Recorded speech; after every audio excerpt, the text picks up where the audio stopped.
सबैलाई नमस्कार छ। आज हामी जाँदैछौँ हाइकिङ नागार्जुन राष्ट्रिय निकुञ्ज।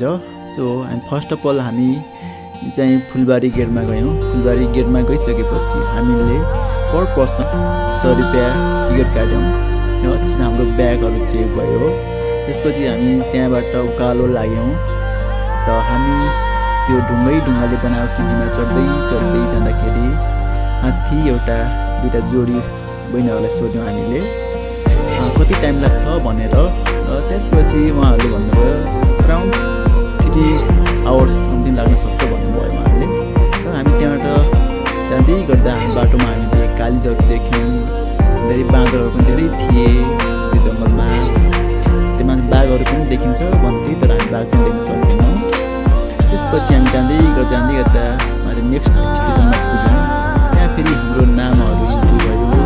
त्यहाँ फेरि सब ब्यागहरू चेक भयो। त्यहाँबाट फेरि हामी उकालो लाग्यौँ।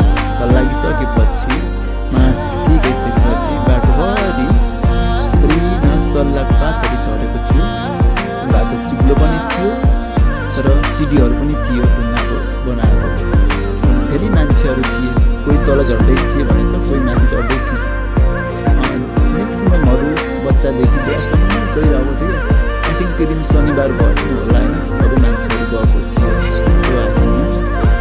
हामी पनि रमाउँदै गयौँ र चाहिँ मैले आफ्नो गतिमा हिँडिरहेको थिएँ। बिस्तारै न थकित छ न केही छ मलाई।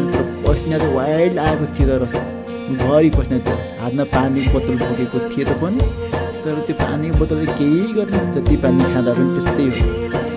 पुरै पसिना आइरहेको छ मुखभरि। त्यही पनि त्यसलाई सम्हालेर अगाडि बढ्दै गयौँ।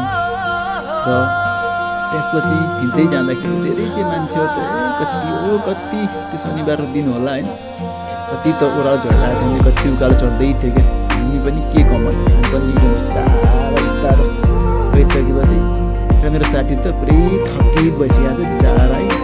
के गर्ने, ऊ पनि खासै पाहाड नचढ्ने मान्छे, म पनि खासै नचढ्ने मान्छे हो। त्यही पनि गयो रमाउँदै। तर हामीले चाहिँ खानेकुराहरू पनि बोकेका थियौँ, कुरकुरेहरू भयो है। त्यसपछि गएपछि बेसिकली म जता जाँदाखेरि चाहिँ मैले चाहिँ फलफुल चाहिँ बोक्नै पर्ने कि। हामीले चाहिँ 2 केजी जति सुन्तला बोकेको थियो ब्यागमा। सुन्तलाहरू त्यस्तै नुडल्सहरू पनि थियो हामीसँग। गइमाथि एउटा 14 इन्च बस्यौँ, त्यो खायौँ।